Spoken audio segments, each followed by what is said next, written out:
किराए का घर है, जिंदगी एक किराए का घर है। एक न एक दिन बदलना पड़ेगा, एक दिन बदलना पड़ेगा। मौत जब तुझको आवाज देगी, मौत जब तुझको आवाज देगी, मौत जब तुझको आवाज देगी, मौत जब तुझको आवाज देगी। निकलना पड़ेगा, मौत जब तुझको आवाज देगी, घर से बाहर निकलना पड़ेगा।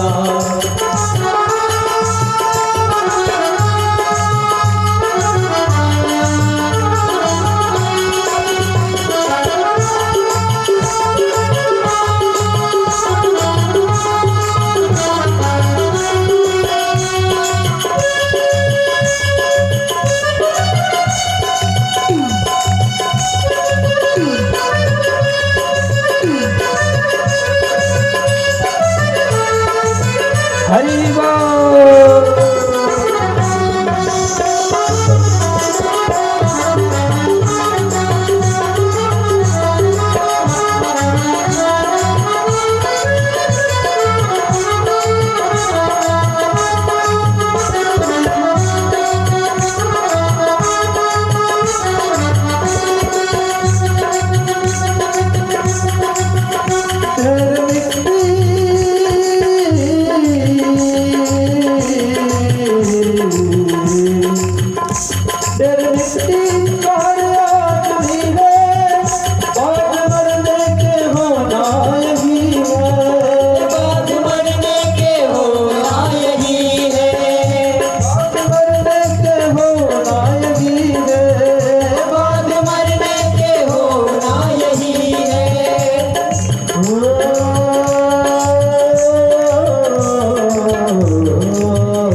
बोली वृंदावन बिहारी लाल की जय हो।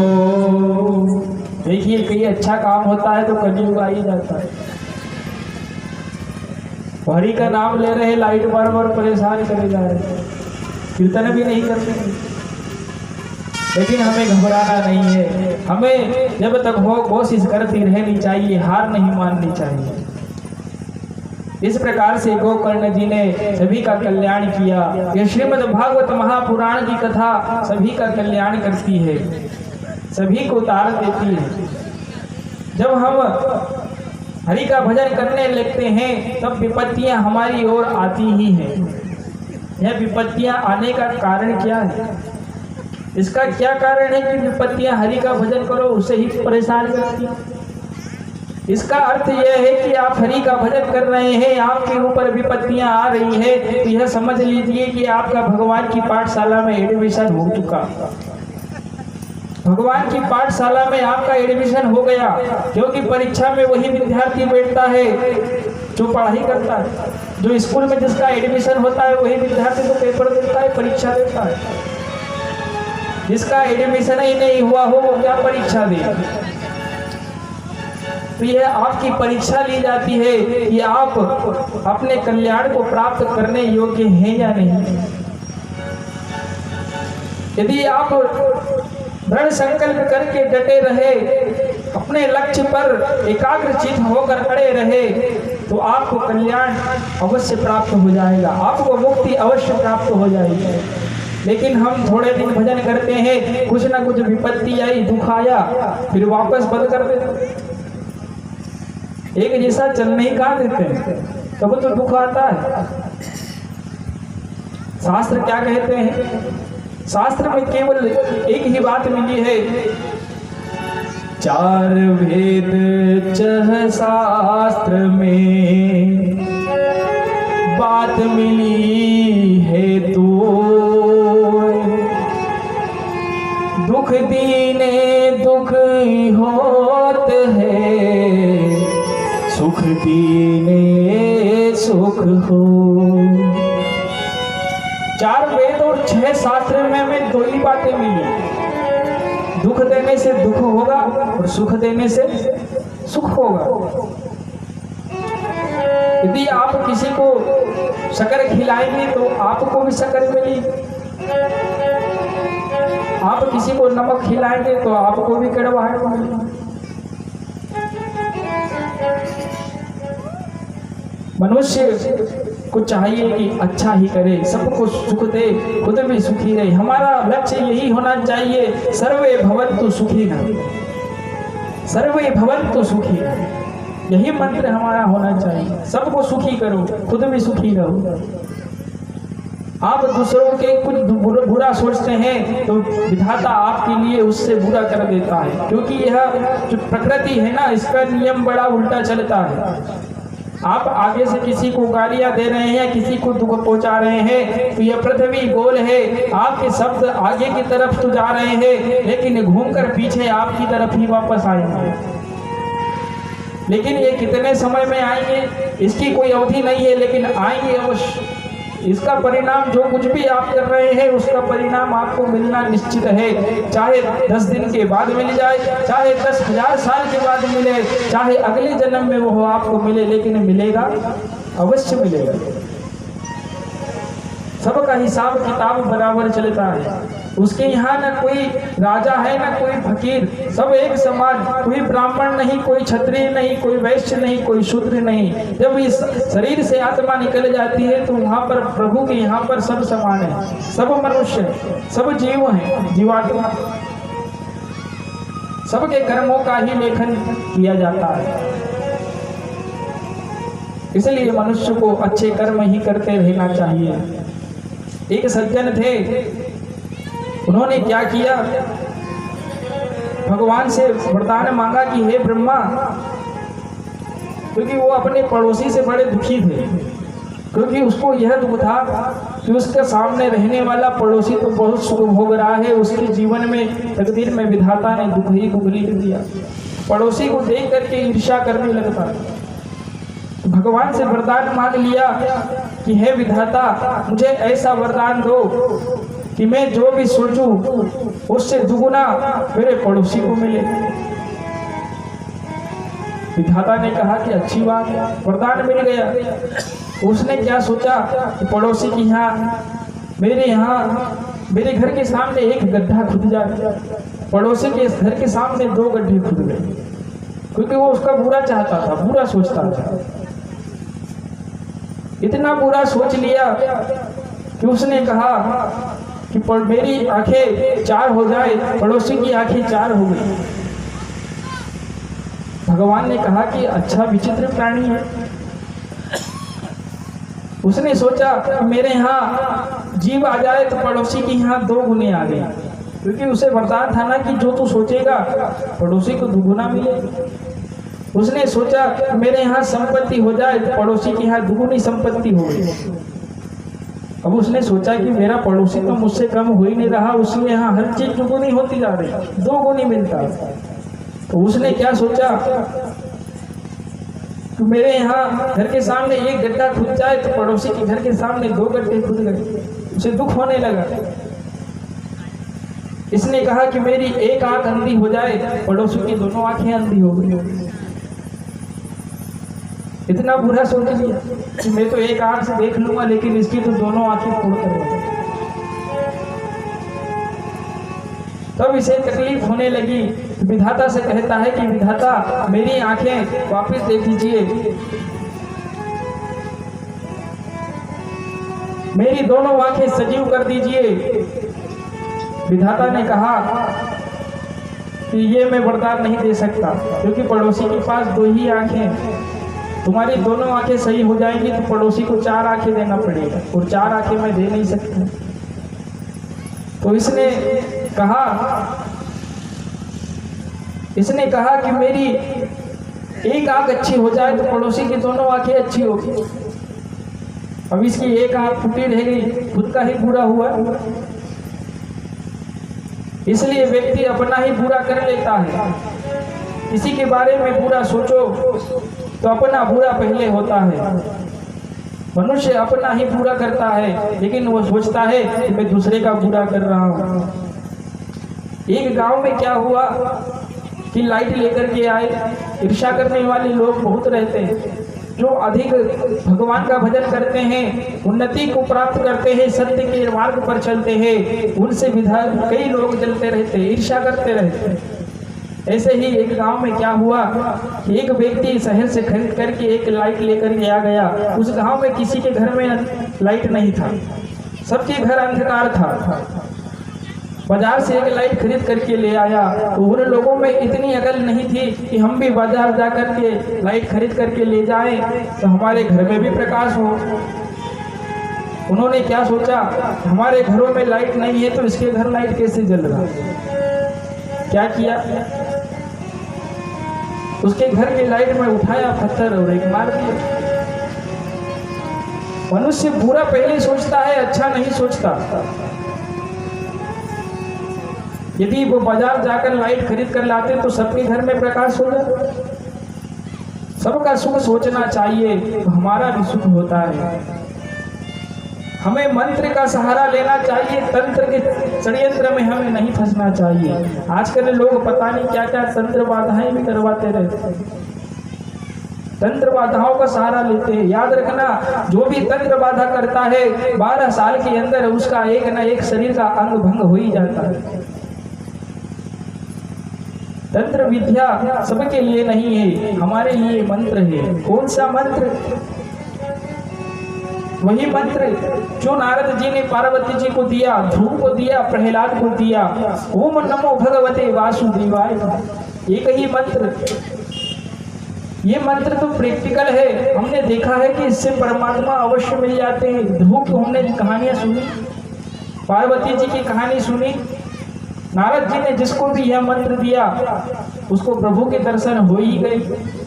यही मंत्र ऐसा है जिसकी हम गारंटी ले सकते हैं, जिंदगी के साथ भी और जिंदगी के बाद भी। जीवन पॉलिसी का तो LIC का कोई भरोसा नहीं, लेकिन इसका जरूर भरोसा है। जिंदगी के साथ भी आपको पुण्य ही देगा, अच्छा ही करेगा, और मरने के बाद ये भक्तों, हरि के नाम को हमें भजना चाहिए। एक बार क्या हुआ कि नारद मुनि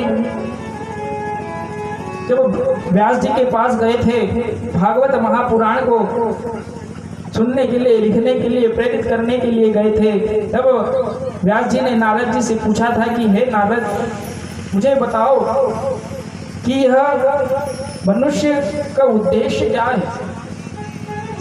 मनुष्य का उद्देश्य क्या है, उसका लक्ष्य क्या है, मनुष्य का क्या लक्ष्य है। तब नारद जी ने कहा जन्मादस्य यतो व्याधि तरतश्चाच सेवेभिज्ञेश्वराट तेन ब्रह्म हृदयादि हवे मुहन्ति असुरयः। नारद जी कहते हैं कि व्यास जी, हर मनुष्य का लक्ष्य केवल यही है कि परमात्मा की प्राप्ति कर लेना, उस परम तत्व को प्राप्त कर लेना जिसके लिए मनुष्य इस पृथ्वी पर आया है, जिसके लिए उसने यह मानव शरीर पता नहीं कितने जन्मों को भोग करके धारण किया है। इस मनुष्य का यही कर्तव्य है कि वह परम प्रभु परमात्मा को प्राप्त कर ले। इसके माध्यम से, भगवत कीर्तन के माध्यम से, सत्संग के माध्यम से। तब व्यास जी ने पूछा कि हे नारद जी, सत्संग का क्या प्रभाव है। तब नारद जी ने कहा कि हे वेद व्यास जी, मैं आपको अपने जीवन का चरित्र, पूर्व चरित्र सुनाता हूँ कि मैं पिछले जन्मों में क्या था और मैंने सत्संग से किस प्रकार से प्रभु को प्राप्त कर लिया। नारद जी ने अपना पूर्व चरित्र सुनाना आरंभ कर दिया। और पूर्व चरित्र किस प्रकार से सुना रहे हैं, कह रहे हैं कि हे व्यास जी सुनिए, मैं पहले के समय में एक बालक था, एक दासी का पुत्र था। मेरी माता संतों की सेवा करती रहती थी, संतों के आश्रम में जाती थी, मैं भी उनके साथ में छोटा बालक था, चले जाया करता था, संतों का ज्ञान ग्रहण किया करता था, भगवान की पूजा जैसे जैसे वो संत किया करते थे वैसे देख देख कर मैं भी किया करता था। देखिए, हमें अपने घर में पूजन करना चाहिए, तभी जो बालक छोटे छोटे हैं आपको देखेंगे तभी तो वो भी सीखेंगे। आप ही नहीं करेंगे तो वो क्या सीखेंगे। इसलिए अपने पुत्रों को सुधारने के लिए, अपने घर में अपने बालकों को सुधारने के लिए हमें पहले खुद सुधरना पड़ेगा, तब तो उनके अंदर संस्कार आएगा ना। तो नारद जी कहने लगे कि हे वेद व्यास जी, मैं छोटा सा बालक था, माता के साथ में संतों के पास जाता, उनको जैसा देखता वैसा ही मैं पूजा भक्ति किया करता था। पूजा करते करते एक बार क्या हुआ कि मेरी माता सुबह सुबह गैया को धोने के लिए उठी, तो रास्ते में एक सर्प जा रहा था, उस सर्प पे मेरी माता का पैर रख गया। उस सर्प के ऊपर मेरी माता का पैर रख गया, जिसने उनको डस लिया और उसके डसने से मेरी माता की मृत्यु हो गई। तब मैं अकेला हो गया। अब मैं क्या करता, मैं संतों के संग लग गया। संतों ने मुझे दीन जानकर, गरीब जानकर एक मंत्र दे दिया। क्या मंत्र दिया? नमो भगवते तुभ्यं वासुदेवाय धीमहि प्रद्युम्नामानिरुद्धाय नाम संकर्षणाय च। नमो भगवते तुभ्यं वासुदेवाय नमः। यह मंत्र संतों ने मुझे दिया। मैं निरंतर नमो भगवते वासुदेवाय, ओम नमो भगवते वासुदेवाय इस मंत्र का उच्चारण करते रहा। संत वहां से यह मंत्र देकर के चले गए। मैं फिर से अकेला हो गया। मैंने क्या किया, इस मंत्र का उच्चारण करते करते करते करते चलते रहा, पता नहीं कहाँ चला जा रहा हूँ, लेकिन चलते गया। रास्ते में कई मुझे जंगल मिले, कई देश मिले, कई ग्राम मिले, चलते गया। ऐसे चलते चलते एक समय एक बहुत ही विराट जंगल में जाकर के मैं पहुँच गया। उस जंगल में इतना भयंकर था कि ना कोई पशु पक्षी भी उस जंगल में नहीं जाते थे। ऐसे जंगल में मैं पहुंच गया। वहाँ एक पीपल का वृक्ष देखा, थोड़ी देर वहाँ पर बैठा। एक नदी बह रही थी, उसके जल में जाकर के स्नान किया, जल पिया, फिर उस पेड़ के नीचे आकर के बैठकर उसी मंत्र को जपने लगा। भूख और प्यास तो लगी ही थी, लेकिन उस मंत्र का जाप करते करते न जाने कब ध्यान ऐसा लग गया कि कुछ समझ ही नहीं आई। जपते रहा, जपते जपते मुझे मेरे ध्यान में कुछ ब्रह्म तत्व की अनुभूति होने लगी। कुछ ऐसा लगने लगा कि कोई दिव्य परमात्मा मेरे समक्ष आने वाले हैं, कुछ दिव्य शक्ति मेरे पास आने वाली है। और जैसे ही प्रभु का आभास मुझे हुआ, मेरा ध्यान तीक्ष्ण खुल गया और मैं उठ करके खड़ा हो गया। फिर मैंने उस ध्यान को कई बार लगाने का प्रयास किया, लेकिन वह अनुभूति मुझे वापस दोबारा से नहीं हुई। यही हम लोगों की भी व्यथा। हम भजन तो करते हैं, ध्यान तो करते हैं, लेकिन उसको बीच में ही छोड़ देते हैं, फिर प्रयास करते ही नहीं। यदि आपने प्रयास किया है, यदि किसी पत्थर पे आप लगातार बार बार चोटें मारे जा रहे हैं, तो मारते रहिए, एक ना एक बार कभी किसी चोट से वो पत्थर फूट ही जाएगा। आपने 25 बार किसी पत्थर पर चोटें मारी है, तो 26वीं बार भी मारिए, हो सकता है कि 26वीं बार भी वो पत्थर फूट जाए। आपने प्रभु के नाम को यदि 21 बार जपा है, तो 22वीं बार भी जपने का प्रयास कीजिए, हो सकता है कि 22वीं बार नाम लेने से प्रभु आपको मिल जाए। लेकिन हम ऐसा करते ही कहाँ, मन उचट जाता है तो छोड़ देते हैं, चले जाते हैं, फिर पता नहीं दिनचर्या बनती ही नहीं, भूल भाले जाते हैं। इस प्रकार नारद जी ने भी कई प्रकार दोबारा प्रयास किया, लेकिन फिर से वह अनुभूति उनको नहीं हुई। फिर कई बार लगातार प्रयास करते रहने से आकाशवाणी हुई।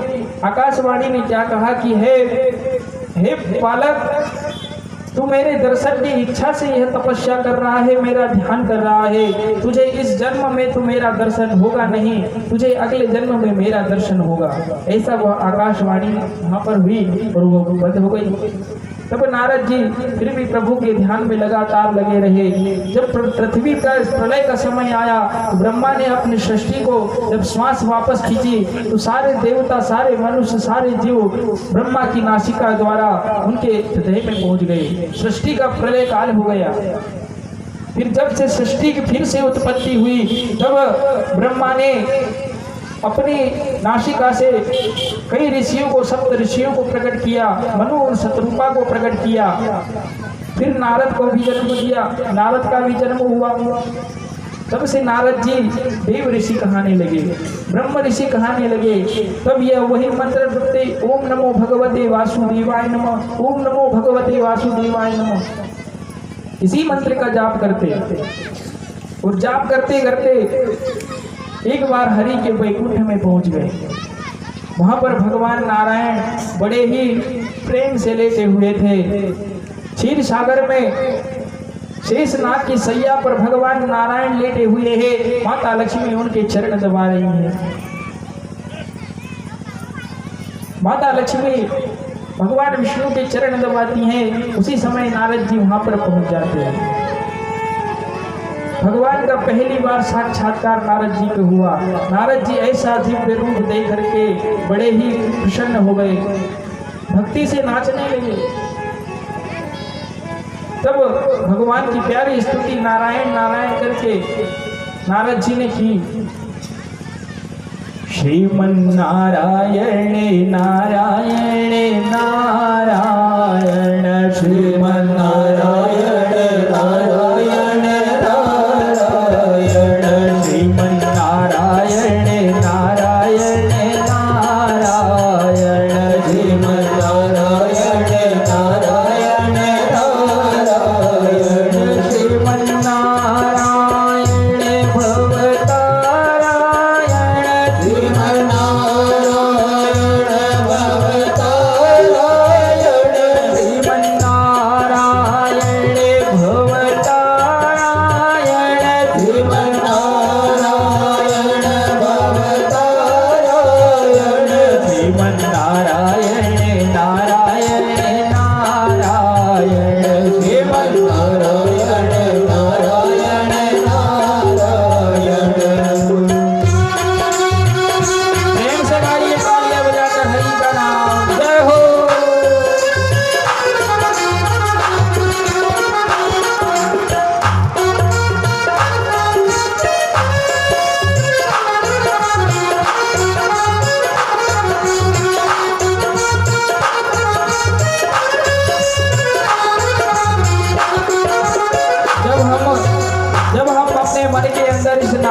बसा लेंगे तो यह नारायण केवल हमारे अंदर ही विराजमान नहीं होगा, हम जहाँ पर भी देखेंगे हमें सब दूर नारायण ही नारायण नजर आने लगेगा।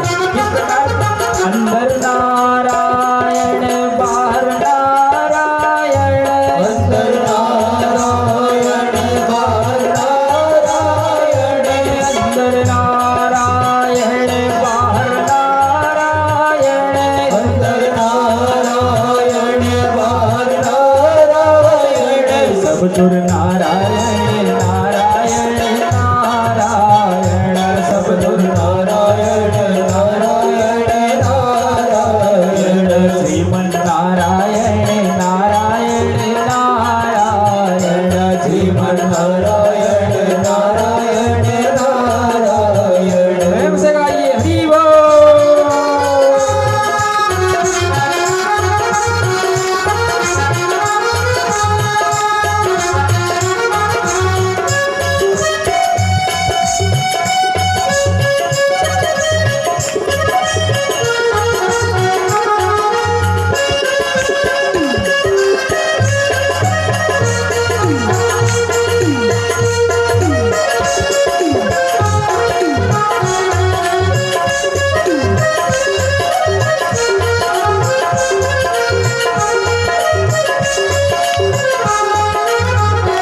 जब हमारे मन के अंदर ये नारायण बस जाएगा ना, तो आप सूर्य को भी देखोगे तो उसमें भी नारायण दिखेगा, चंद्रमा में भी नारायण दिखेगा, और सत्य नारायण बन के आपके सामने प्रकट हो जाएगा।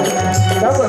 चंद्र नारायण सूर्य नारायण, चंद्र नारायण सूर्य नारायण, सूर्य नारायण चंद्र नारायण, सूर्य नारायण चंद्र नारायण, सत्य नारायण नारायण नारायण, सत्य नारायण नारायण नारायण, श्रीमन नारायण नारायण नारायण, श्रीमन नारायण नारायण नारायण, श्रीमन नारायण नारायण नारायण, श्रीमन नारायण नारायण नारायण, श्रीमन नारायण नारायण नारायण, श्रीमन नारायण नारायण नारायण, श्रीमन नारायण नारायण नारायण, कृष्ण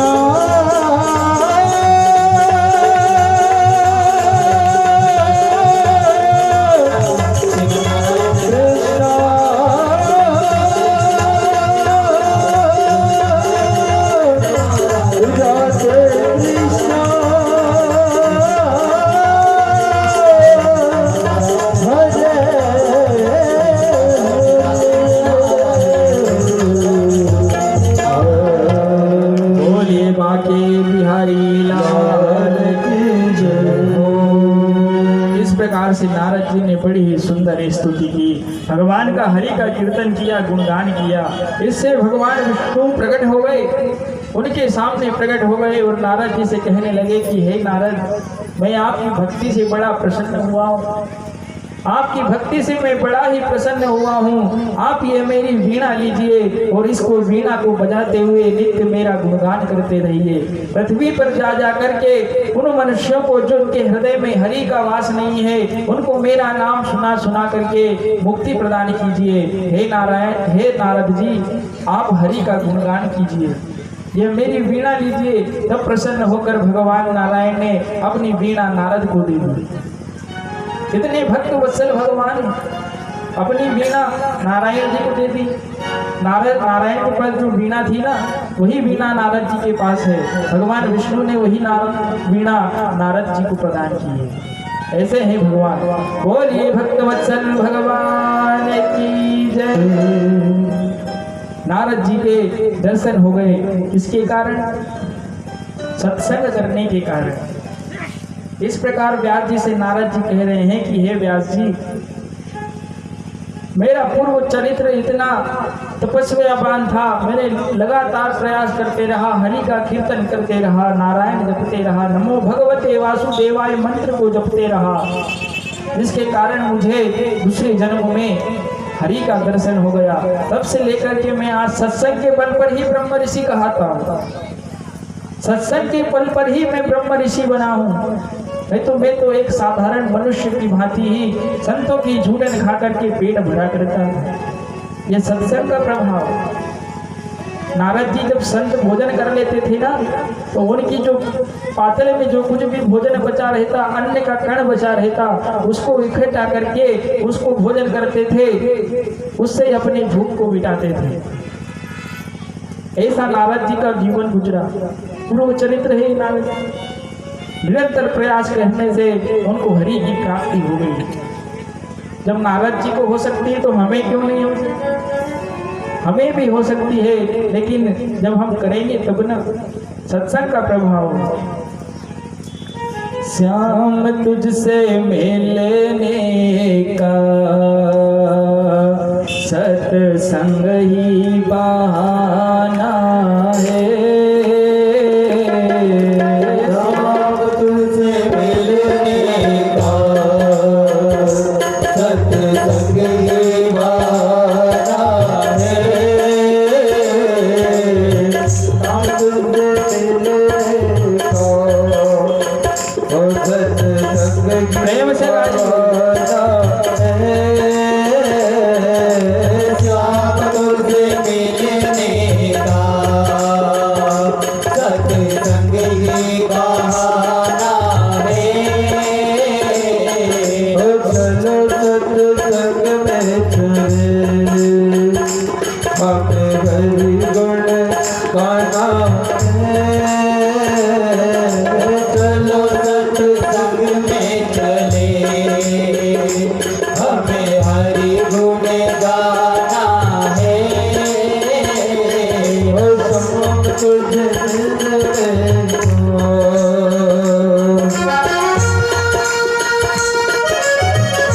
श्री राधे।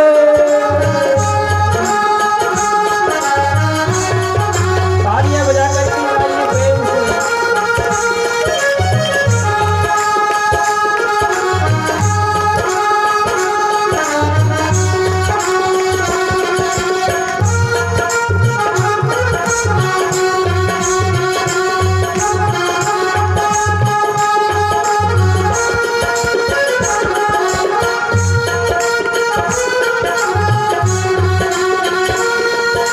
सूरज में ढूंढा तुझे,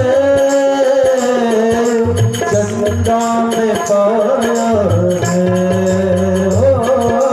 सूरज में ढूंढा तुम्हें, चंदा में पाया है।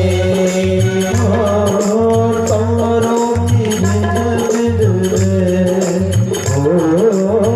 तारों की झिलमिल मेरे शौक का बसेरा है। तारों की झिलमिल में मेरे श्याम का बसेरा है। और शाम तुझे मिलने का सत्संग ही बहाना है। शाम तुझे मिलने का सत्संग ही बहाना है। दुनिया वाले कहाँ जाओगे, मेरा रिश्ता पुराना है। दुनिया वाले क्या जाने, मेरा रिश्ता पुराना है।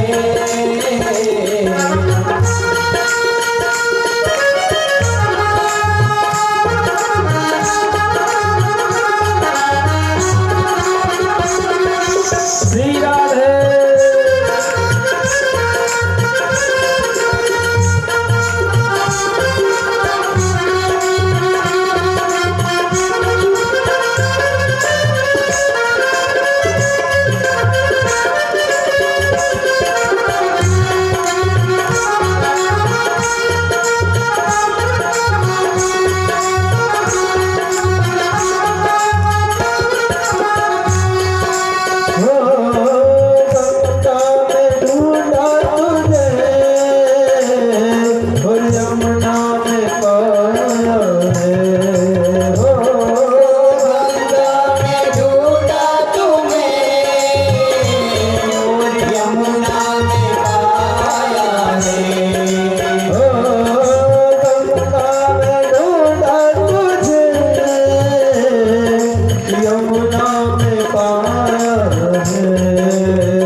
तुझसे मिलने का सत्संग ही बहाना है।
बोलिए भक्तवत्सल भगवान की जय। श्रीमद् भागवत महापुराण की जय हो। भक्तों, सत्संग के प्रभाव से नारद जी ने भगवान विष्णु को प्राप्त कर लिया, ब्रह्मर्षि की उपाधि प्राप्त कर ली। किसके बल पर? सत्संग के बल पर। तो हम लोग भी सत्संग मिलकर किया करेंगे तो हमारे जीवन का कल्याण भी निश्चित ही होगा। सूत जी महाराज पूछ रहे हैं, सूत जी महाराज से सोनकाठी ऋषि पूछ रहे हैं कि हे सूत जी महाराज बताइए कि मनुष्य क्या कर्म की क्या गति होती, मनुष्य ने किस प्रकार के कर्म करना चाहिए, कर्म का फल किस प्रकार से मिलता है। तब सूत जी महाराज कह रहे हैं कि हे मुनियों, हे ऋषियों, कर्म की बड़ी ही विचित्र गति होती है। मनुष्य जिस प्रकार से कर्म करता है उसे उसी प्रकार का फल प्राप्त हो जाता है। एक कथा महाभारत के समय की है।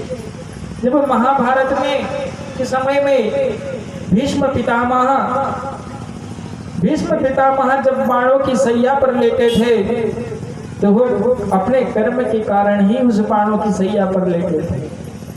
उन्होंने कुछ पिछले जन्म में ऐसा कर्म कर दिया था जिसके कारण उनको इस जन्म में बाणों की सैया पर लेटना पड़ गया।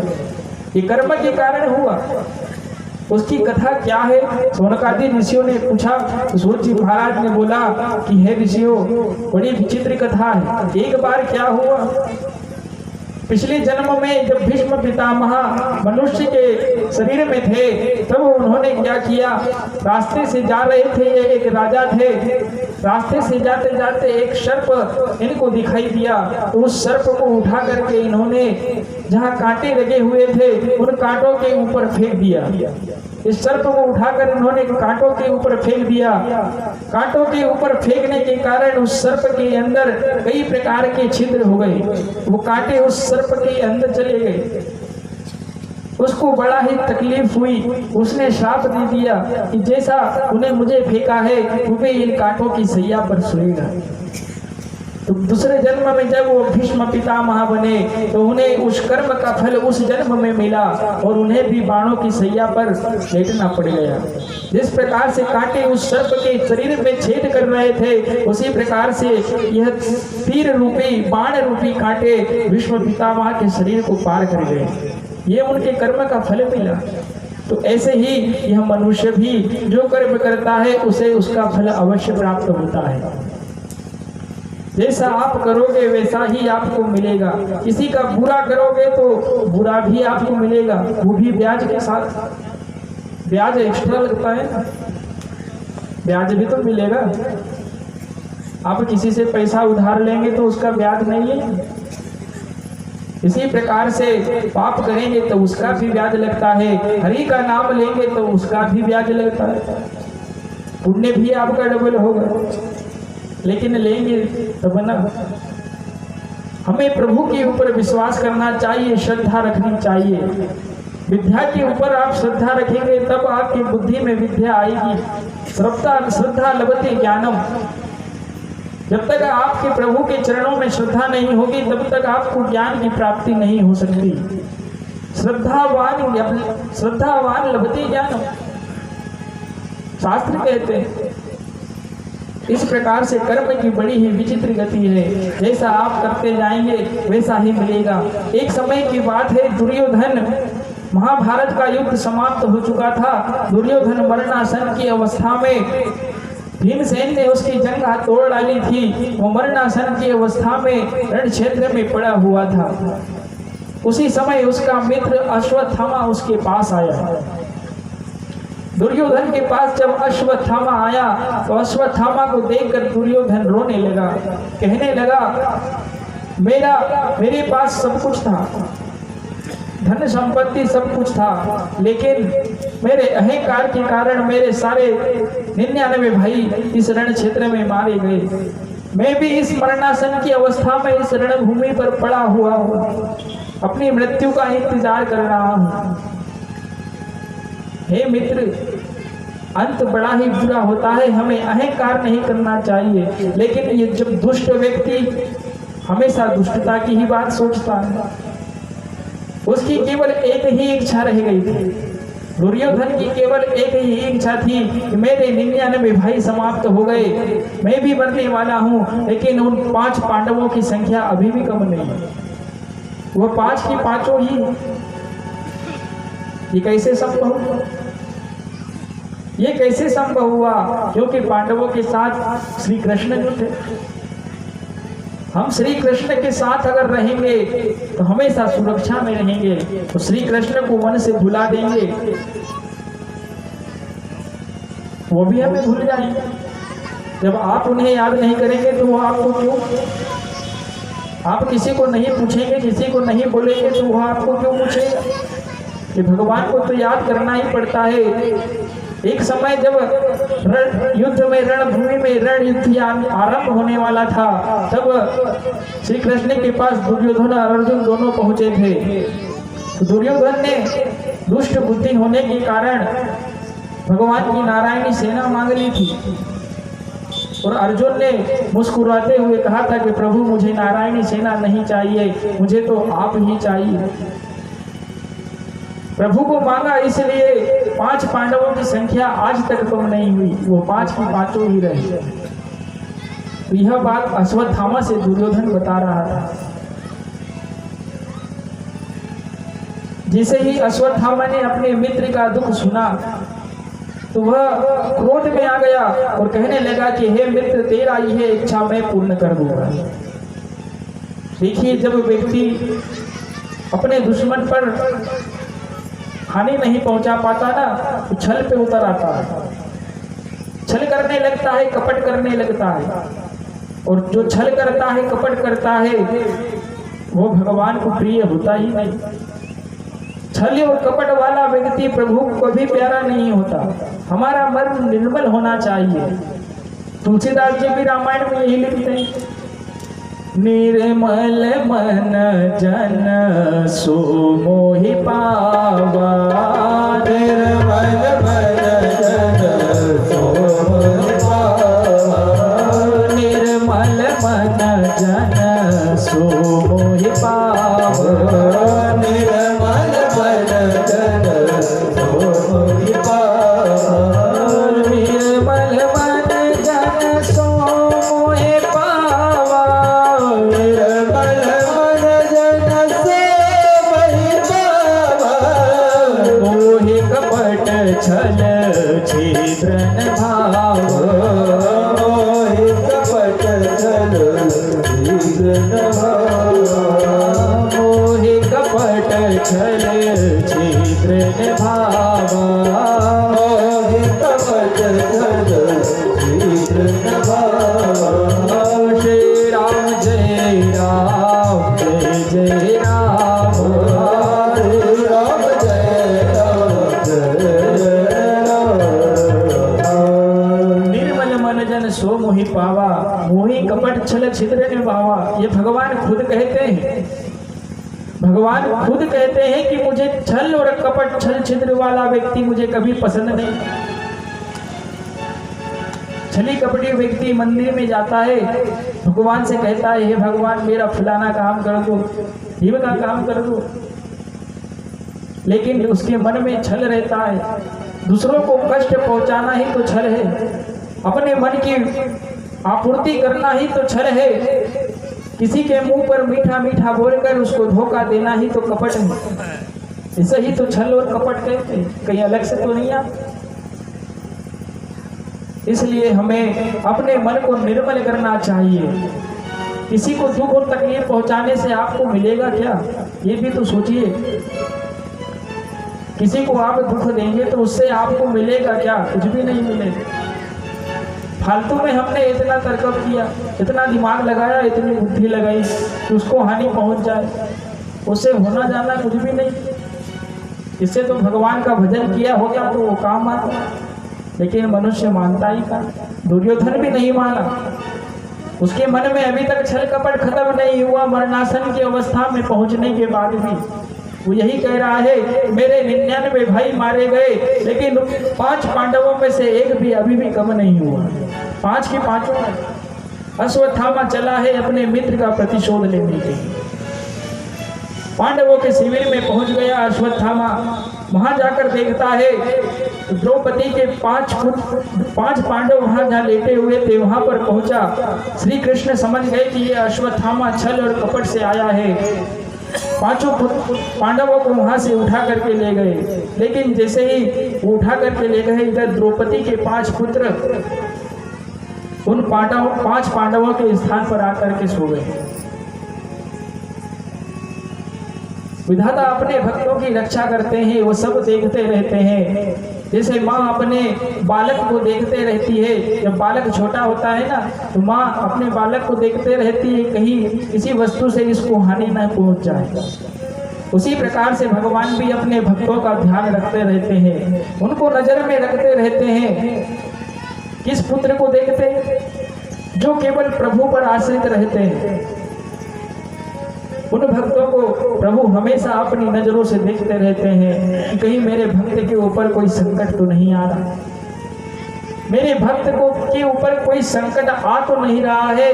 यह विधाता अपनी आंखों से अपने भक्तों को देखते रहते हैं और उनकी रक्षा करते रहते हैं। पांडवों की ना पता था कि ये अश्वत्थामा आ रहा है, छल कपट से 5 पांडवों को मार देगा, भगवान उनकी रक्षा कर रहे थे, उनको देख रहे थे। श्री कृष्ण उनको वहां से ले गए और हो नारबस उनके जाते ही द्रौपदी के जो 5 पुत्र थे, 5 बेटे थे, वो उस बिस्तर पर आकर के सो गए। अश्वत्थामा को लगा कि ये 5 पांडव ही सोए हैं। उन्हें पांडव समझकर द्रौपदी के 5 पुत्रों का सिर धड़ से अश्वत्थामा ने अलग कर दिया और खुश होने लगा कि मैंने 5 पांडवों का वध कर दिया। उन 5 भाइयों की मुंडियों को लेकर के अश्वत्थामा दुर्योधन के पास, जहां वो मरणासन की अवस्था में रणभूमि में पड़ा हुआ था, उसके पास लेकर के पहुंचा और बड़ी प्रसन्नता से मित्र से कहने लगा कि हे दुर्योधन, हे मित्र, जो इच्छा कोई नहीं पूरी कर सका, तुम्हारी इच्छा को मैंने आज पूर्ण कर दिया। मैंने 5 पांडवों के सर धड़ से अलग कर दिए। ये 5 पांडवों के सर आपके सामने रखे हैं। देखिए, मैंने 5 पांडवों का वध कर दिया। ऐसा अश्वत्थामा कहने लगा। दुर्योधन को पहले विश्वास नहीं हुआ। दुर्योधन जानता था कि 5 पांडवों को मारना इतना आसान कार्य नहीं। अश्वत्थामा ऐसा कैसे बोल रहा, उसको विश्वास नहीं हुआ। तब उसने कहा कि हे अश्वत्थामा, मुझे उनका शीश ला करके दिखलाओ, तब जाकर के मैं विश्वास करूंगा कि ये 5 पांडवों का तुमने वध कर दिया। उसमें जो भीम का मुख है वो पहले मुझे ला करके दिखलाओ। जैसे ही भीम का मुख ला करके अश्वत्थामा ने दुर्योधन को दिखाया, दुर्योधन ने उसको अपने हाथों से ऐसे दबाया तो वह मिट्टी की भांति चूर चूर हो गया। दुर्योधन तुरंत समझ गया कि ये भीम का सिर है ही नहीं। उसने अश्वत्थामा से कहा कि हे अश्वत्थामा, यह शीश भीम का नहीं है, क्योंकि भीम का शीश इतना सरल नहीं है कि मेरे हाथों से दबाने से चूर चूर हो जाए। भीम महाबलशाली है, उसका शीश इतनी आसानी से चूर नहीं हो सकता। तुम मुझे उनका मुख दिखलाओ, 4 जो भ्राताओं का मुख तुमने लाए है उनका मुख दिखलाओ। दुर्योधन ने जैसे ही देखा दुखी हो गया, कहने लगा कि मित्र, ये तुमने क्या कर दिया? तुमने तो मेरा वंश ही समाप्त कर दिया। ये 5 ही तो मेरे वंश बचे हुए थे। मेरी दुश्मनी तो इन 5 द्रौपदी के पुत्रों से नहीं, मेरी दुश्मनी तो उन 5 पांडवों से थी। तूने तो मेरा वंश का ही नाश कर दिया। दुर्योधन दुखी हो गया और दुर्योधन को एक संत का श्राप लगा था, एक ऋषि का श्राप लगा था कि तू मरने से पहले प्रसन्न होगा और जितना प्रसन्न होगा उतना ही दुखी तुरंत हो जाएगा, तब जाकर के तेरी मृत्यु होगी। जैसे ही दुखी दुर्योधन हुआ, पहले प्रसन्न हुआ था, अश्वत्थामा जब शीश लेकर के आया तो प्रसन्न हो गया और जैसे ही उसे पता चला कि यह तो द्रौपदी के 5 पुत्रों का शीश है, वो तुरंत दुखी हो गया। दुर्योधन का श्राप सत्य हो गया और वह मर गया। उसका गोविंदाय नमो नमः हो गया। इस प्रकार से दुर्योधन की मुक्ति हुई। दुर्योधन मर गया। दुष्ट व्यक्ति का अंत ऐसे ही होता है। यह मनुष्य की जिंदगी भर शुभ मुहूर्त निकालते रहता है, जिंदगी भर अच्छे अच्छे शुभ मुहूर्त ढूंढता रहता है। फलाने अच्छे समय में मैं फलाना कार्य करूंगा, लेकिन जब मरने का समय आता है ना, कोई मुहूर्त की आवश्यकता ही नहीं पड़ती, उसके लिए शुभ मुहूर्त भी नहीं देख पाता। आजकल के लोग इतने वो हो गए हैं कि बच्चा जब पैदा होने वाला रहता है तो पहले मुहूर्त देखते हैं कि कौन सा मुहूर्त है तो वो ऑपरेशन करवा दो। एक व्यक्ति का फोन आया, बोलता है महाराज जी अच्छा मुहूर्त दिखाइए।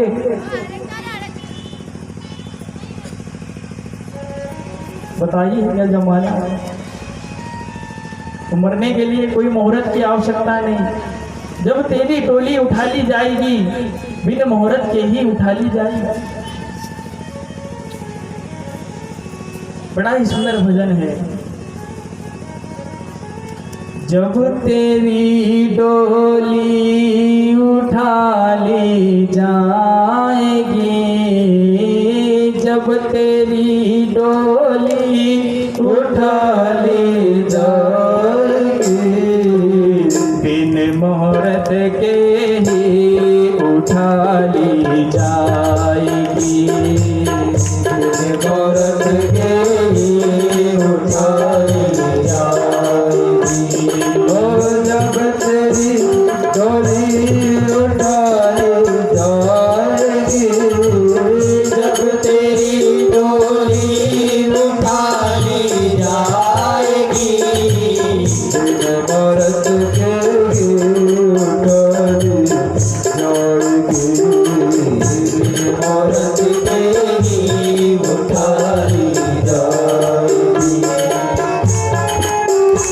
मनुष्य की डोली निकाली जाती है ना, तो कोई मुहूर्त नहीं देखता, कोई मुहूर्त देखता ही नहीं कि शुभ मुहूर्त, जिंदगी भर वो शुभ मुहूर्त देखते भी।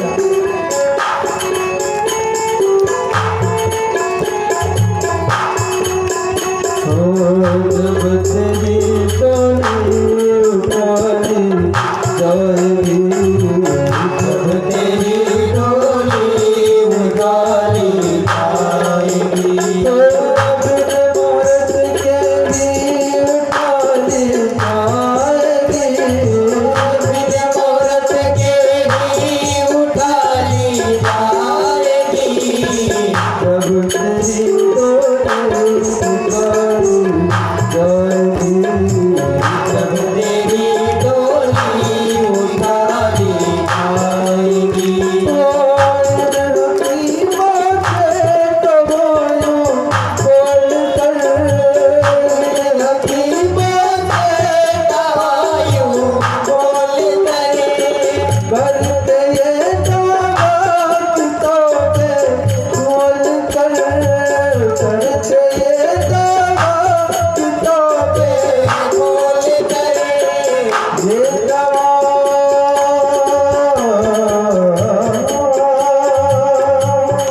हो, ये दवा हरगिज़ न खाई जाएगी, ये दवा हरगिज़ न खाई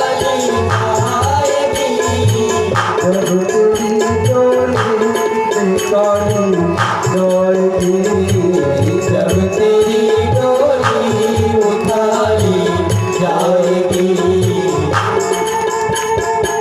श्री राधे।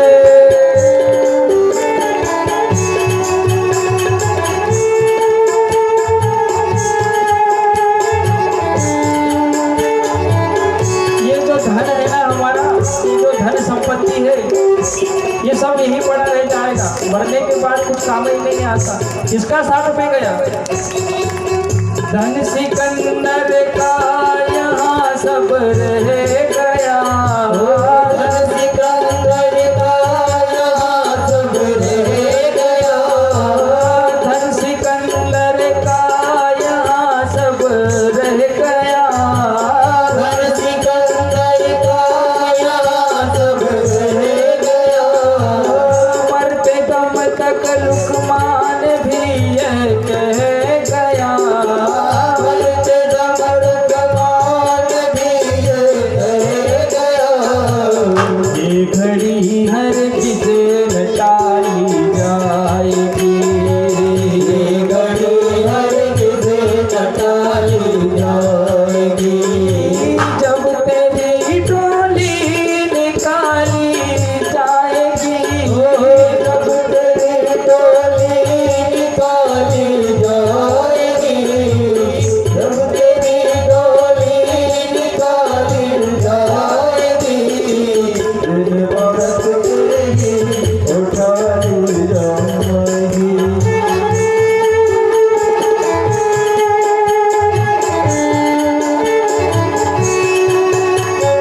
श्री राधे।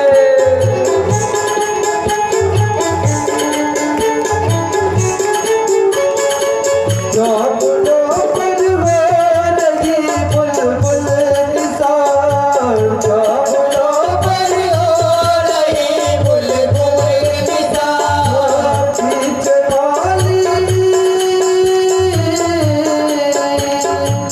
बीच वाली हो खड़ा हो खबरदार, बीच वाली हो खड़ा हो खबरदार, मार कर गोली गिरा दी जाएगी, मार कर गोली गिरा दी जाएगी, जब तेरी डोली निकाली जाएगी, जब तेरी डोली उठाई जाएगी, बिन मुहूर्त के भी उठाई जाएगी, बिन मुहूर्त के भी उठाई जाएगी, जब तेरी डोली निकाली जाएगी, जब तेरी डोली उठाई जाएगी।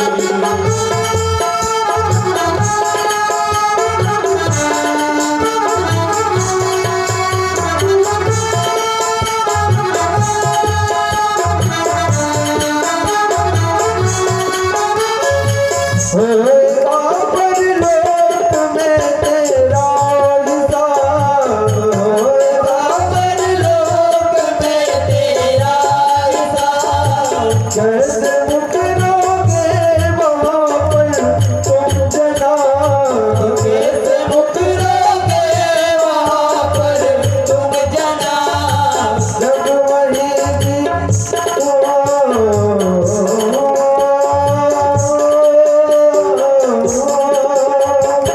जब वही भी जब वही भी तेरी खाली जाएगी, जब वही तेरी खाली जाएगी,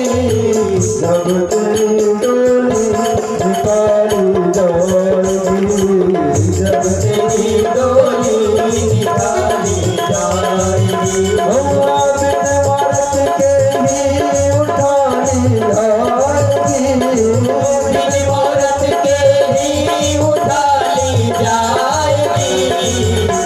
ही उठानी जाएगी। जब तेरी डोली निकाली जाएगी, जब तेरी डोली निकाली जाएगी, जब तेरी डोली निकाली जाएगी, जब तेरी डोली निकाली जाएगी। आया है सो जाएगा राजा रंग फकीर, कोई सिंहासन पर चला और कोई बंधा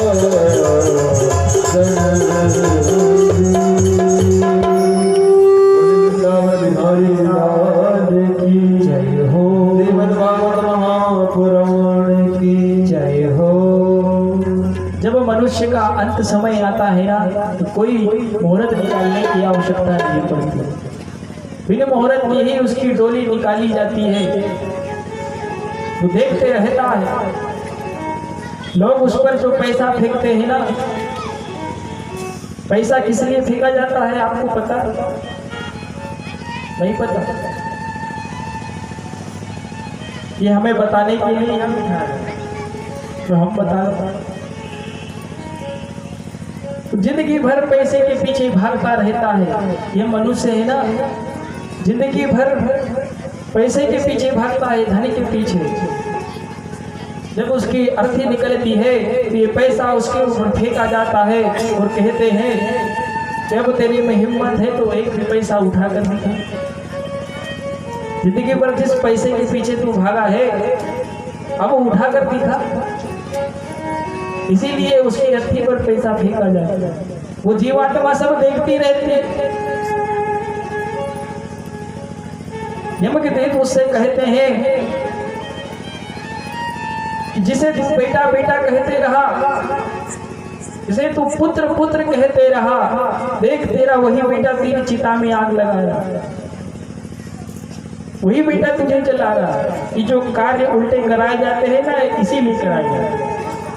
उसे बताया जाता है कि यह कोई रिश्ते नाते झूठ नहीं, कोई सगी नहीं थी, लेकिन अंत में पछताने से क्या होता है? समय रहते इंसान ने सुधर जाए तो काम की बात है, समय जब चला जाता है तो फिर कुछ हाथ नहीं लगता। समय का खेल बड़ा विचित्र है। अभी समय है तो हरि का भजन कर लीजिए, जब समय निकल जाएगा ना, मुख में दांत नहीं रहेंगे, कानों से सुनाई नहीं पड़ेगा, आंखों से दिखाई भी नहीं देगा। से दुर्योधन यही गति। दुर्योधन मर गया, अश्वत्थामा माथा पीटने लगा। सूची महाराज बढ़िया कथा सुना रहे हैं। एक समय क्या हुआ कि अश्वत्थामा प्रतिशोध में आ गया कि मैंने पांडवों को वध नहीं कर पाया, तो वो पांडवों से बदला लेने के लिए चल दिया। पांडवों से बदला लेने के लिए उसको पता था कि मैं सामने से तो इनसे जीत नहीं पाऊंगा, क्योंकि था तो दुष्ट व्यक्ति ना। इस दुष्ट व्यक्ति का चरित्र होता है वो का सामने सत्य के सामने आ ही नहीं सकता। जो व्यक्ति सत्य की राह पर चलता है, दुष्ट व्यक्ति उसके सामने से नहीं आता, वो छल और कपट से ही पीछे से वार करेगा। तो अश्वत्थामा ने भी क्या सोचा कि इनका एक वंश अभिमन्यु की पत्नी उत्तरा, उसके गर्भ में एक बालक है, मैं इसका वध कर दूं, जिसकी मृत्यु सुन करके पांडव तड़प तड़प के मर जाएंगे। ये युक्ति अश्वत्थामा ने लगाई। अभिमन्यु की पत्नी उत्तरा गर्भ में, परीक्षित जी गर्भ में थे और अश्वत्थामा ने ब्रह्मास्त्र उसके ऊपर चला दिया। जैसे ही ब्रह्मास्त्र अश्वत्थामा ने उत्तरा के गर्भ में छोड़ा, उत्तरा घबरा गई और घबराते हुए कृष्ण के पास आई। तो कृष्ण जी से विनती कहने लगी, क्या करने लगी?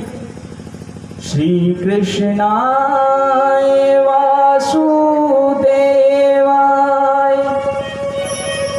देवकी नंदनाय च नंद गोप कुमाराय च गोविंदाय नमो नमः। हे कृष्ण, हे गोविंद, इस दुष्ट अश्वत्थामा ने मेरे गर्भ को नष्ट करने के लिए ब्रह्मास्त्र छोड़ दिया है, मेरी रक्षा कीजिए। हे गोविंद, मेरी रक्षा कीजिए। हे गोविंद, मुझे बचाइए। जैसे ही प्रभु को याद किया, देखिए जब भी भक्त कोई संकट में पड़े, अपने प्रभु को याद करता है तो विधाता उसको संकट हरने के लिए तुरंत ही पहुंच जाते हैं, क्योंकि दीन दयाल है ना, वो अपने भक्तों के संकट को हर लेते हैं। रामायण में भी चौपाई लिखी है तुलसीदास जी ने, जो भागवत में श्लोक लिखे हैं वही चौपाई तुलसीदास जी ने अवधी भाषा में लिखी। क्या लिखी?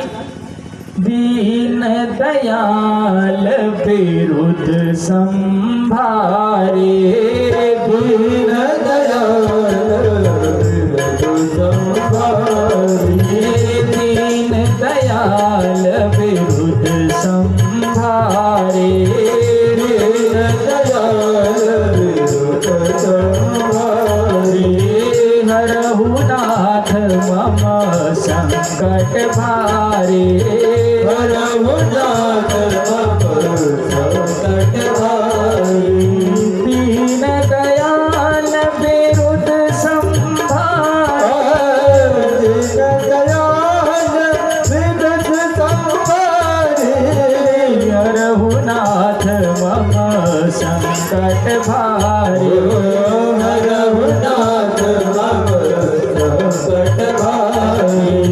श्री राम जय राम जय राम, श्री राम जय राम जय जय राम। इस प्रकार से उत्तरा ने श्री कृष्ण से विनती की कि हे गोविंद, इस ब्रह्मास्त्र से मेरी रक्षा कीजिए। तब भगवान ने उसकी आवाज सुन ली और उत्तरा के गर्भ में प्रवेश कर गए और उस ब्रह्मास्त्र से परीक्षित को बचाया, ब्रह्मास्त्र को नष्ट कर दिया। प्रभु ने अपने भक्त की जान बचा ली और 9 महीने के बाद उत्तरा के गर्भ से परीक्षित का जन्म हुआ। बोलिए परीक्षित भगवान की जय। ये वही परीक्षित है जिसने 7 दिनों में श्रीमद् भागवत महापुराण को श्रवण किया था। 7 दिनों में जिसने अपना कल्याण कर लिया, ये वही परीक्षित है। परीक्षित का जन्म हुआ। पांडव बड़ी ही खुशियां मनाने लगे। जब पांडव अपना राजपाट सब त्याग करके, जब वो परीक्षित अच्छे होशियार हो गए, बड़े हो गए, तब उन्हें अपना राजपाट सौंप करके चले गए। परीक्षित अपना राजपाट बढ़िया तरीके से, सुव्यवस्थित तरीके से चलाने लगे। उनके राज्य में कोई भी क्लेश मात्र में किसी प्रजा को दुख नहीं था। सब सुख भोग करते थे। किसी को किसी बात की कोई कमी नहीं थी, न धन की कमी थी, न अन्न की कमी थी। सबको सब वस्तुएं प्राप्त हो जाया करती थी। राजा परीक्षित का ऐसा सुंदर राज्यपाट चलता था। एक बार क्या हुआ, जब द्वापर युग समाप्त होने वाला था, कलयुग का प्रारंभ होने वाला था, तब ये धर्म है कलयुग का जैसे ही आगमन हुआ तो यह धर्म लड़खड़ाने लगा। धर्म ने एक बैल का रूप धारण कर लिया। उसके 4 पैर धर्म के सत्य, दया, दान और तप, ये 4 पैर लड़खड़ाने लगे। पृथ्वी ने गौ माता का रूप धारण कर लिया। तो क्या देखते हैं कि ये काल रूपी कलयुग गैयों को और उस बैल को डंडे से पीट रहा है। उसी समय परीक्षित जी घूमते घूमते अपने नगर का भ्रमण करते करते उनके पास जाकर के पहुंच गए। तो वह बैल गौ माता से कह रहा है कि हे देवी, अब कलयुग का प्रारंभ हो गया है, अब यह धर्म तो लड़खड़ाएगा ही, पृथ्वी के ऊपर पाप तो बढ़ेगा ही। जब तक परीक्षित का राज रहा तब तक तो हम सुखी थे, लेकिन अब कलयुग का आगमन हो गया है। आप जानते हैं कलयुग की उम्र कितने साल है? कलयुग की उम्र अभी 4,32,000 साल की है। इसकी उम्र सबसे ज्यादा है, हर युग से ज्यादा इसकी उम्र है 4,32,000 साल। इसमें से अभी 5,500 साल ही कुल बीता है। अभी तो कितना बाकी, हमारे न जाने कितने जन्म हो जाएंगे इस कलयुग में। अभी कलयुग की अवधि और बाकी है। जब इसकी अवधि समाप्त होगी तब कल के अवतार होगा भगवान का और इस युग का समापन होगा। कल की अवतार भी कहाँ होगा, इसकी भी भविष्यवाणी भागवत पुराण में कर दी है। यूपी में एक सिंगल नाम के ग्राम में विष्णु शर्मा ब्राह्मण के घर पर, विष्णु शर्मा ब्राह्मण के घर पर कल की अवतार भगवान का होगा और वह तलवार हाथ में लेकर के दुष्टों का संहार करेंगे। ऐसा श्रीमद् भागवत महापुराण में लिखा।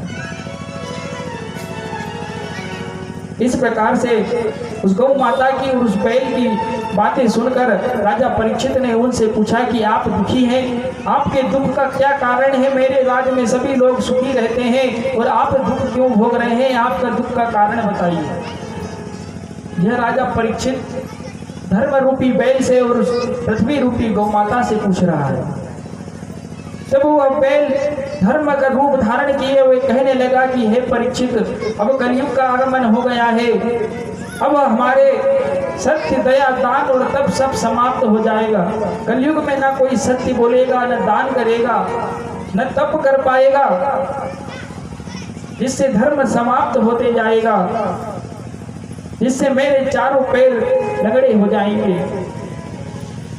आप इसका कोई प्रयत्न कर सकते हैं तो करिए। ऐसा धर्म रूपी बैल ने परीक्षित से कहा। इस पृथ्वी पर पाप बढ़ने लगे। तब परीक्षित ने संकल्प किया कि मैं कलयुग को रहने दूंगा, तब तो ना, कलयुग का मैं वध ही कर दूंगा तो कलयुग आएगा ही नहीं। राजा परीक्षित जी कलयुग ललकारने लगे, उसको युद्ध के लिए ललकारने लगे। कलयुग हाथ जोड़ करके परीक्षित के सामने खड़ा हो गया। राजा परीक्षित अवश्य ही इस कलयुग का विनाश कर देते, उसका बल तुरंत ही कर डालते, लेकिन यह कलयुग बड़ा चतुर है। हाथ जोड़ करके परीक्षित जी के सामने खड़ा हो गया और कहने लगा कि हे परीक्षित जी, लाख बुराइयां मुझ में हैं, सब कुछ बुराइयां मुझ मेरे अंदर समाई हुई हैं, लेकिन एक गुण ही मेरे में प्रबल है, जिससे परमात्मा की प्राप्ति शीघ्र ही हो जाती है। परीक्षित ने कहा कि वह कौन सा गुण है? तो कलयुग ने कहा कि हे परीक्षित, जो फल त्रेता युग में तपस्या से, सतयुग में तपस्या से और त्रेता में यज्ञ करने से, द्वापर में पूजा करने से मिलता था, वह कलयुग में फल केवल एक हरि का नाम लेने से ही मिल जाता है। यही मेरे में एक गुण है। केवल एक बार नारायण या राम या कृष्ण का नाम कोई भी ले ले तो वह फल जो हजारों हजारों वर्षों तक ऋषि मुनि किया करते थे, वह फल उसे एक बार नाम लेने से ही मिल जाता है। अच्छा, परीक्षित बड़े खुश हो गए कि इतना अच्छा गुण कलयुग का, इतना समय ही नहीं लगता, लेकिन उन्हें ध्यान नहीं था ये कलयुग है, नाम भी नहीं लेने देगा। उन्हें यह ध्यान नहीं रहा कि ये कलयुग में नाम भी नहीं मनुष्य ले पाएगा, समय नहीं है ना उसके पास। तब कलयुग को इसी गुण के आधार पर परीक्षित ने रहने दिया और कह दिया कि तुम्हारा निवास स्थान 4 जगह पे होगा। कलयुग ने कहा कि 4 जगह कौन कौन सी? द्यूतम पानम श्रेय सुना यत्रा धर्मश्चतुर्विध पुनश्च मानमानाय चातुरूपयेतात् प्रभु ततो नतं मदं कामम्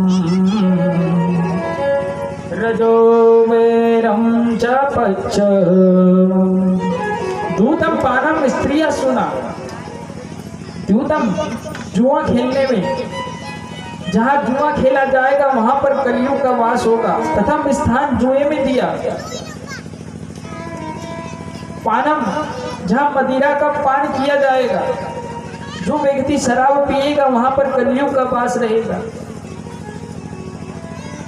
स्त्री या सुना, स्त्री जो पर स्त्री को गलत नजरों से देखेगा, पर स्त्री का संग करेगा, वहां पर कलयुग का वास होगा। तीसरा स्थान दिया सुना। सुना कहते हैं मांस को।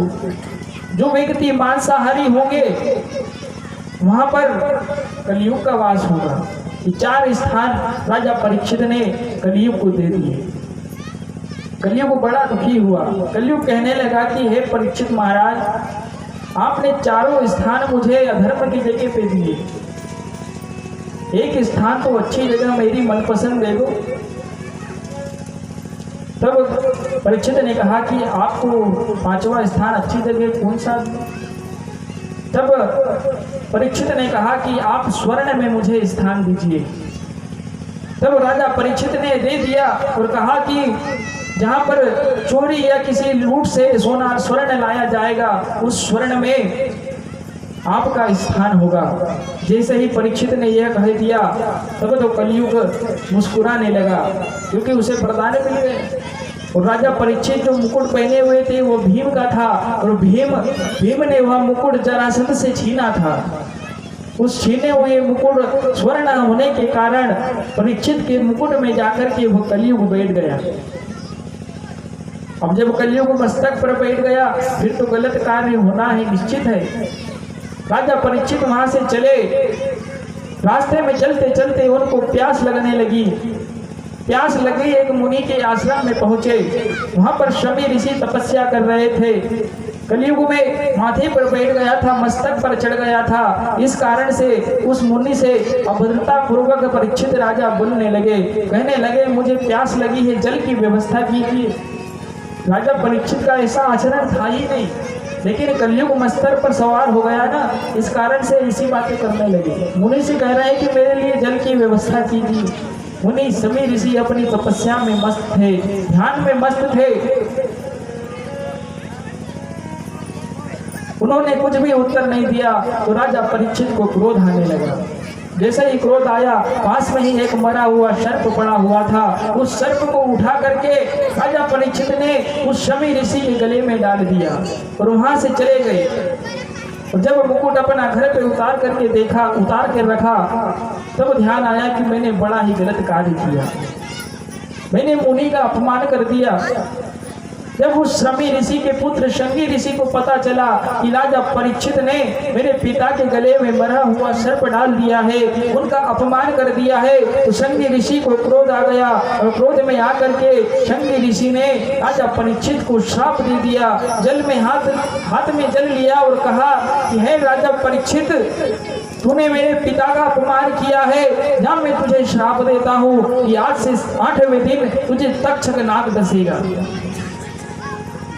ऐसा श्राप शंगी ऋषि ने राजा परीक्षित को दे दिया। राजा परीक्षित को श्राप लग गया। राजा परीक्षित को यह पता चला कि शंगी ऋषि ने मुझे श्राप दे दिया है, अब 7 दिनों के अंदर ही मेरी मृत्यु होने वाली, 7 दिनों के अंदर ही मैं मरने वाला हूँ। तो राजा परीक्षित ने अपने राज्य का कार्यभार उनके पुत्र जन्मेजय को सौंप दिया और वहां से तुरंत ही चल दिए अपनी मुक्ति के कल्याण के लिए। ध्यान रखना, हम सबको भी 7 दिनों में ही मरना है, 8वां दिन आएगा ही नहीं। कौन से 7 दिन? सोमवार से रविवार तक गिन लीजिए, 7 ही दिन तो होते हैं, 8वां दिन होते ही नहीं। इन्हीं 7 दिनों में हमारी भी मृत्यु होगी। तो 7 दिनों में किस प्रकार से कल्याण करना चाहिए, ये राजा परीक्षित हमें बतलाते हैं। राजा परीक्षित तुरंत ही छोड़कर चले गए और संत महात्माओं से पूछने लगे कि हे महात्माओं, बताइए मेरी मुक्ति का क्या उपदेश है, क्या कल्याण करने वाला रास्ता है, मुझे बतलाइए। सब मुनि अपना अपना तर्क बतलाते। जब सुखदेव जी महाराज को पता चला कि राजा परीक्षित को श्राप लग गया है, तो वह तुरंत ही समुद्र के किनारे, गंगा के किनारे प्रकट हो गए। बोलिए सुखदेव जी महाराज की जय, राजा परीक्षित की जय। इस प्रकार से परीक्षित के सामने सुखदेव जी महाराज का प्राकट्य हुआ है। ये कथा 7 दिनों तक परीक्षित को सुनाने वाले हैं सुखदेव जी महाराज। हम भी इस कथा को आज यहीं पर विश्राम देते हैं। कल से आगे की कथा को हम श्रवण करेंगे। कल हम भगवान शिव माता पार्वती के विवाह की कथा श्रवण करेंगे। आइए तो आज की कथा को हम यहीं पर विश्राम देते हैं, एक भजन सुनते हैं, उसके बाद आरती की ओर प्रस्थान करेंगे। हरि ओम श्री राधे हरि ओम। भगवान से जन्म मनोज रे प्यारे, माटी में नरोज रे। अब जो मिला है फिर न मिलेगा, कभी नहीं कभी नहीं कभी नहीं रे। जन्म अनमोल रे, प्रेम से मस्ती के साथ तालियां बजा दे। अब जो मिला है फिर न मिलेगा, कभी नहीं कभी नहीं कभी नहीं। जन्म अनमोल रे प्यारे, माटी में नरोज रे। अब जो मिला है फिर न मिलेगा, कभी नहीं कभी नहीं कभी नहीं रे। ओ जन्म अनमोल रे, माटी में नरोज रे। अब जो मिला है फिर न मिलेगा, कभी नहीं कभी नहीं कभी नहीं।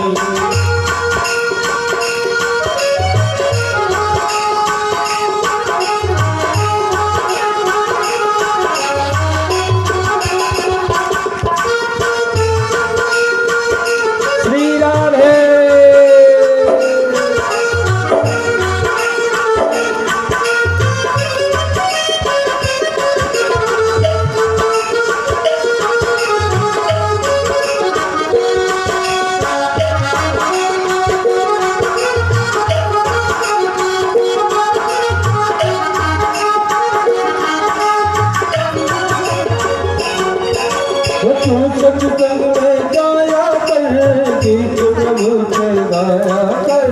तू सत्संग में जाया कर, गीत प्रभु के गाया कर। तू सत्संग में जाया कर, गीत प्रभु